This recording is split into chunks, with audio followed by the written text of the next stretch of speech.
Hi, Isaac. Welcome to this episode of Carter Boy Shout Out.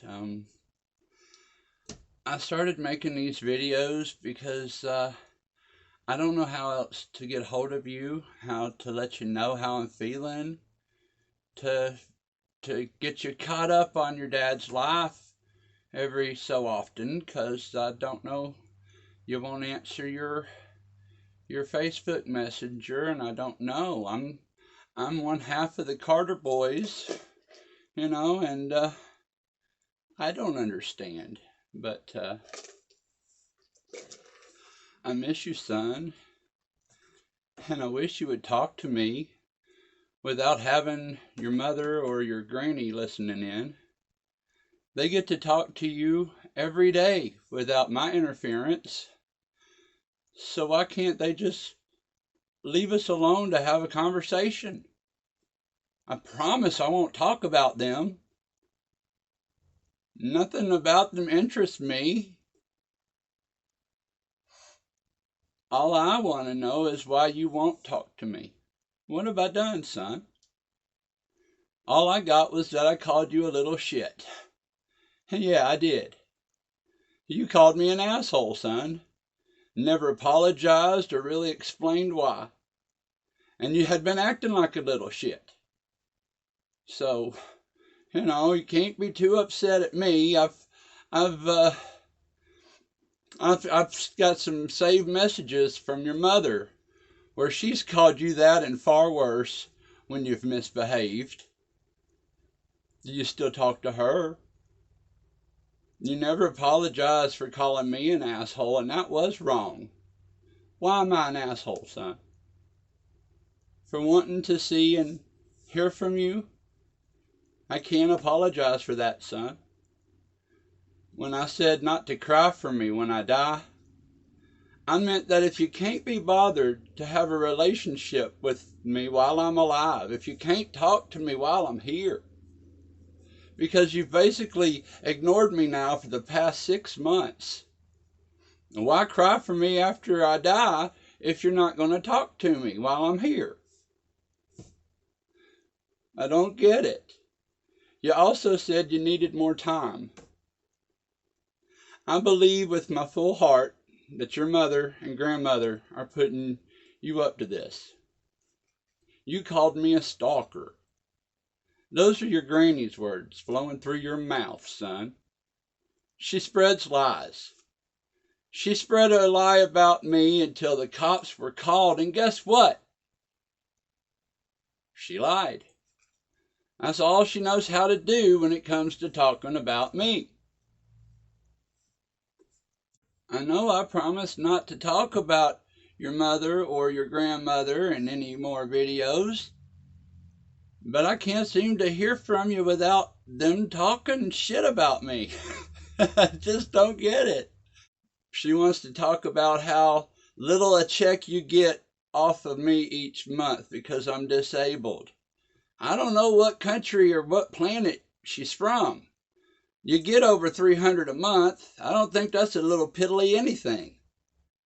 But the word stalker doesn't describe me, son.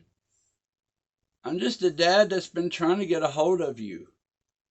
Trying to get a hold of his son. Yeah, I messaged Kimberly. And I'm trying to get a hold of my son. I wasn't rude to her. I didn't say anything ugly. I'm just saying, hey, I miss my son. If you hear from Isaac, let him know I miss him. I don't know how to get the word to you. You have me blocked on the Facebook, and I don't know what else to do. I've made a TikTok in hopes of reaching you. I don't know. But the word stalker does not describe your dad, son. Learn the definition of the word before you use it. Otherwise, you'll look as foolish as your grandmother does every time she opens her mouth. Because she had called me a pedophile to everybody in town who'd listened to her. Until the cops were called on me. And guess what happened, son? Yeah, Granny Debbie was made a fool of. She's miserable. And she isn't happy unless she's making someone else miserable. I don't know. She thrives on drama. I got out of Harriman because of drama. What I did was reach out to Kimberly, hoping that the message would get back to you. That's not a stalker. I'll ask anybody who might be watching this, because I don't know if or when my son Isaac will ever watch this video. He's 11 years old. I don't know if or when my son will see these videos, but I'm hoping maybe when he gets older, a little more mature, and wants to hear my side, well, he knows where to find it, and I hope he watches these videos eventually. But I want to ask the viewers, okay, to comment below. All right, I'm going to pause 2 scenarios, okay? The first scenario we've already gone over. The first scenario, you have a father who hasn't seen his son in over 6 months, hasn't talked to him or heard his voice in 4 months, okay? You take that father and he's reaching out to family members that, hey, I miss you.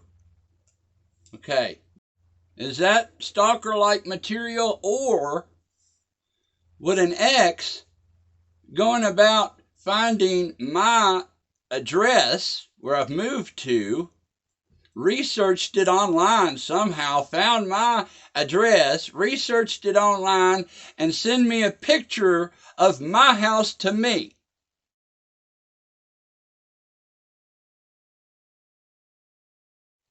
Which of those 2 scenarios seems stalker-like to you? I'd have told you where I lived, Christy. I love you so much, Isaac. I shouldn't have answered on Sunday because it was your mother's name in my messenger and not yours. And the first time she called me, I didn't answer. What I say about thriving on that drama, she couldn't take a hint. I wanted to talk to you, son, not her. Should have been your name show up in my box, not hers. But then she called a second time, and so I thought, well, I don't know, maybe something's wrong. Maybe I should answer. But I should have hung up the moment I heard your granny's voice. There is nothing she has to say that matters to me or can be taken seriously anyway. I'm sorry for whatever it is that you're upset about, son. But it's not okay to insult your dad and then turn around and think it's okay not to talk about it or apologize for it. That wouldn't fly with your mom. I'm your dad. Something's bothering you, let me know. Tell me. I'm not a mind reader.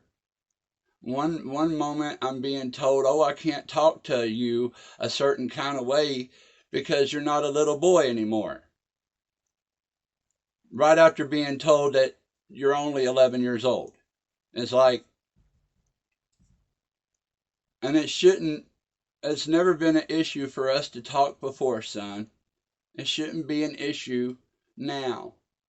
I didn't get to see you at all for Halloween this year. I don't know if you dressed up. We only had one trick-or-treater here.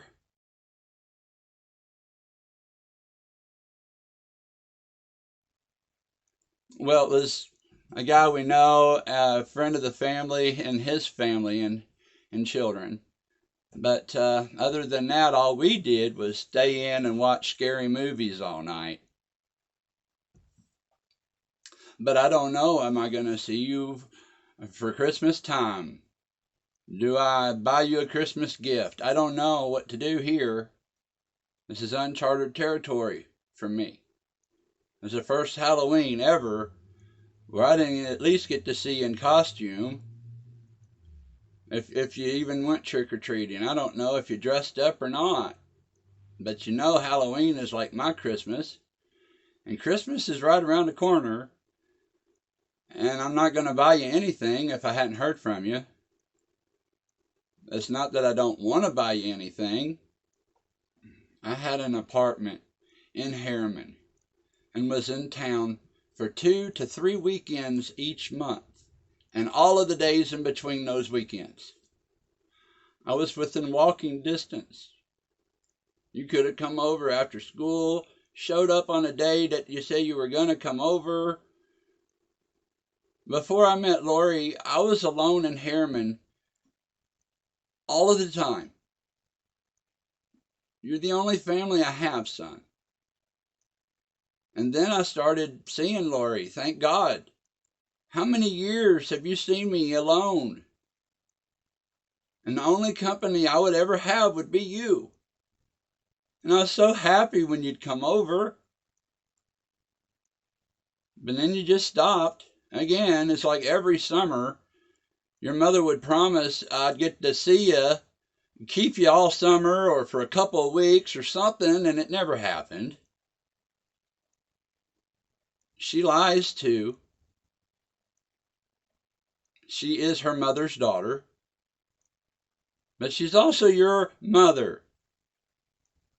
And despite everything that happened Sunday, I gave her a heads up about that psycho girl who's mother to the 3 girls she took in.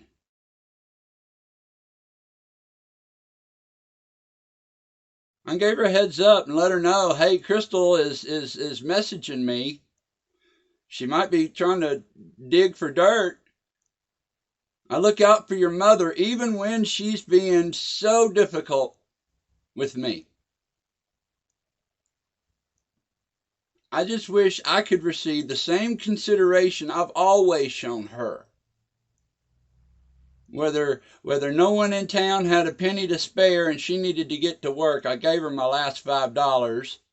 If she needed medication and I had it to give, it was hers. I don't understand what happened, son. I was at your drum recital 1 minute, and I'd never seen you so excited in my life. You were so excited that I was there.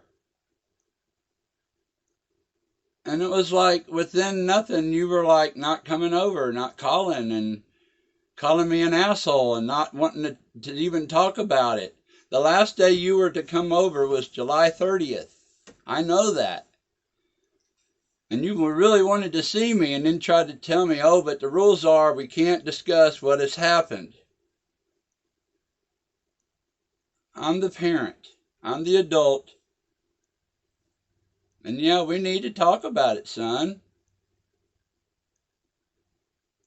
But we've always been able to talk before, and I have a pretty good idea why you did it. Pretty sure you were put up to it.